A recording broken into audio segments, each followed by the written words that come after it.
Okay, so picture this. You're handed a blueprint, but it's not for a house, not for a skyscraper.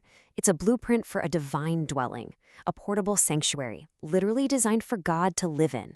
That's exactly what we're diving into today from the book of Exodus, chapter 25. A set of instructions so specific, it's one of the most incredible architectural plans ever written down. And right out of the gate, we get the staggering purpose behind it all. I mean, this isn't just about building some fancy tent. The command comes with this radical promise: I will dwell among them. That is a huge shift, a deity who isn't far off and distant, but is present, right there in the middle of the community's camp. So here's the setup. On this remote mountain, Moses gets the command to build this really unique, portable sanctuary. This sacred space had to be completely mobile, right? It was designed to travel with the Israelites on their journey through the wilderness. And this structure has a name, the tabernacle. It was literally engineered to be the heart of the community, both in location and in spirit. Think of it as this tangible connection point between heaven and earth, a central hub for worship that you could pack up and move whenever you needed to. Now, you might be wondering, a project this huge needs some serious resources. Where is a group of nomadic people who just escaped slavery gonna get all this stuff? Well, the first step wasn't a tax, it wasn't a royal decree. It was an invitation for the people themselves to give. And this detail right here is absolutely crucial. The contribution was 100% voluntary. It was supposed to come from everyone whose heart prompts them to give. So this frames the entire project not as some top-down command you have to obey, but as this collective, deeply personal community effort. And just look at what they brought. I mean, the sheer variety and richness of these materials is just stunning. You've got precious metals like gold and silver. You have these beautifully colored yarns, durable leathers, specific kinds of wood, oils, spices, and even precious gems.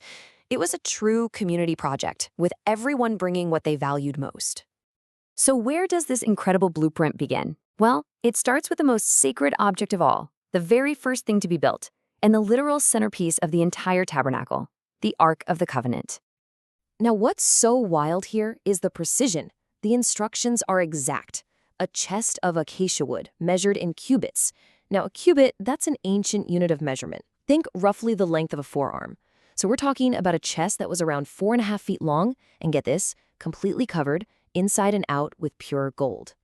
The lid of the ark, which was called the atonement cover, required just unbelievable craftsmanship.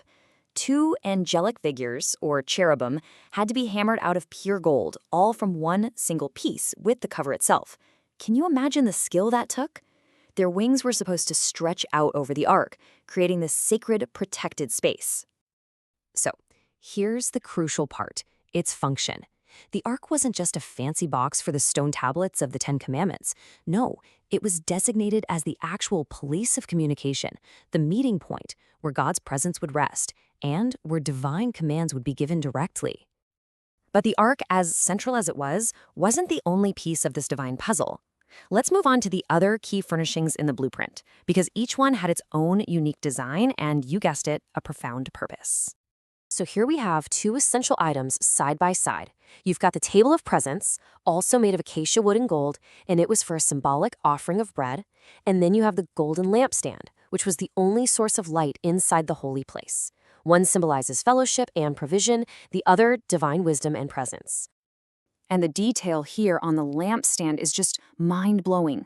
This thing wasn't assembled from a bunch of parts. No, it was hammered out of a single solid piece of pure gold. We're talking over 75 pounds of it, and meticulously shaped into this intricate organic form that looked like an almond tree, complete with buds and blossoms.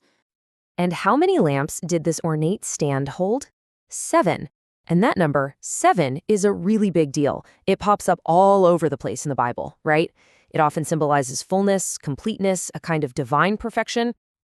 And just like the lampstand gave a constant source of light, the table held a constant offering. It was designed to hold 12 loaves of bread, called the bread of the presence, which represented the 12 tribes of Israel, always in a state of communion and dependence on God. So after going through all of these super detailed plans, I mean, from the type of leather to the number of blossoms on a branch, we have to ask the big question, why? Why such intense, demanding, and specific detail. And here it is. The answer is given right at the end of the chapter. This entire building project wasn't an act of human creativity or design. It was an act of faithful replication. Moses was told to build an exact copy of a heavenly pattern that he had been shown on the mountain. And this is really the central theme, isn't it? This was not a creative project where you could add your own artistic flair. Nope. Every single detail was deliberate and packed with meaning. The goal wasn't to invent something beautiful, but to accurately reproduce a divine reality right here on Earth. Which leaves us with a final, really fascinating thought to chew on. Why demand such exact detail for a place of worship?